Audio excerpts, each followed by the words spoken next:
అల్లూరి సీతారామరాజు జిల్లా డుమ్రిగూడలో గిరిజన హక్కుల పరిరక్షణ కోరుతూ అఖిలపక్ష నేతలు చాపరాయి నుంచి ప్రభుత్వ జూనియర్ కళాశాల వరకు భారీ నిరసన ర్యాలీ చేపట్టారు. కూటమి ప్రభుత్వం గిరిజనుల హక్కులను కాలరాస్తోందని ఇచ్చిన హామీలను అమలు చేయడంలో పూర్తిగా విఫలమైందని ఆదివాసీ సంఘాల నేతలు తీవ్ర స్థాయిలో ధ్వజమెత్తారు. 1/70 చట్టం అమలు కోసం సుప్రీంకోర్టులో ఇంప్లీట్ పిటిషన్ దాఖలు చేయాలని జీవో నెంబర్ 3కి బదులుగా ప్రత్యేక చట్టం తెచ్చి 100% ఉద్యోగ రిజర్వేషన్లు కల్పించాలని హైడ్రో పవర్ ప్రాజెక్టులకు సంబంధించి జీవోలు 51, 113, 292లను రద్దు చేయాలని డిమాండ్ చేశారు.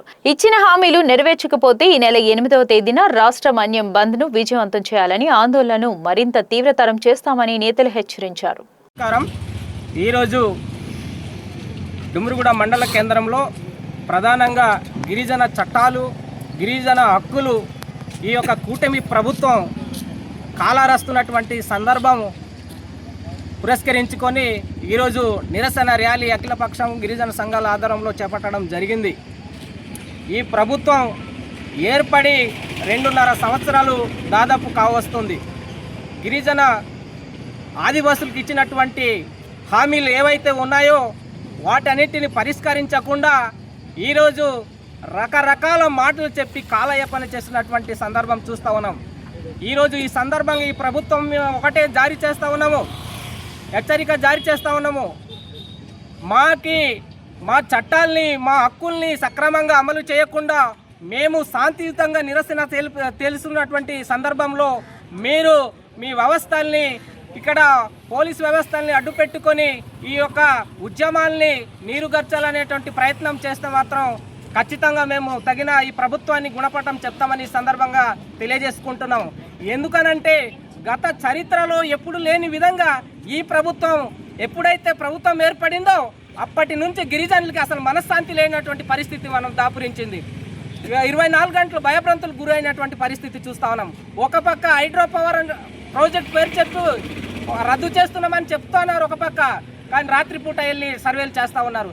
అలాగే బాక్సైడ్ జియోని ఒక పక్క వైఎస్ జగన్మోహన్ రెడ్డి గారు రద్దు చేశారు 97 జియో నెంబర్ 97ని, కానీ రాత్రికి రాత్రి వెళ్ళి అక్కడ మట్టి సేకరణలు చేస్తూ ఉన్నారు. ఈ ప్రభుత్వం ఎంతవరకు ఇవన్నీ సమంజసం? ఎందుకు ఈ దొంగ నాటకాలు ఆడుతూ ఉన్నారు? గిరిజనులకు జోలికి వస్తే కబద్దారు, మీకు ఖచ్చితంగా ఈ ప్రభుత్వాన్ని మేము సరైనటువంటి గుణపాఠం చెప్తాము.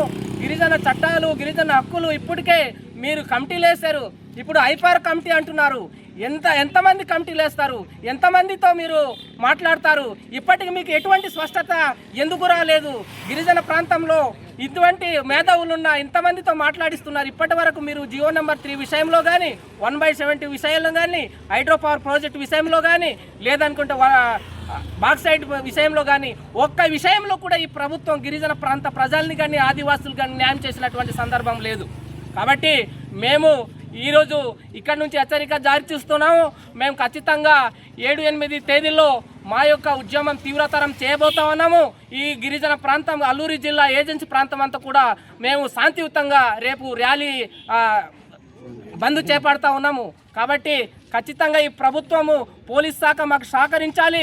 మాకు ఇచ్చినటువంటి హక్కుల్ని, మాకు ఇచ్చినటువంటి చట్టాల్ని మాకు కాపాడేయవలసినటువంటి బాధ్యత మాకు ఉంది. కాబట్టి మేము ఎక్కడ కూడా ప్రభుత్వ ఆస్తులు కానీ, లేదనుకుంటే ప్రైవేట్ ఆస్తులు కానీ ఎక్కడ కూడా మేము ధ్వంసం చేయడానికి ఎటువంటి పూనుకోవట్లేదు. మాకు వచ్చినటువంటి హక్కులు మేము పరిరక్షించుకోవడానికి శాంతియుతమైనటువంటి బంద్ చేపడతాను. కాబట్టి ఈ ప్రభుత్వానికి ఖచ్చితంగా మేము విన్నవించుకుంటున్నాము. ఈ సందర్భంగా మాకు ఖచ్చితంగా మీరు సపోర్ట్ చేయాలి, పోలీస్ శాఖ సపోర్ట్ చేయాలి. మేము ఖచ్చితంగా అది చేపడతామని ఈ సందర్భంగా మిమ్మల్ని తెలియజేసుకుంటూ నాకు ఈ అవకాశం ఇచ్చిన మీడియా మిత్రులకు ధన్యవాదాలు తెలియజేసి ముగిస్తున్నాను.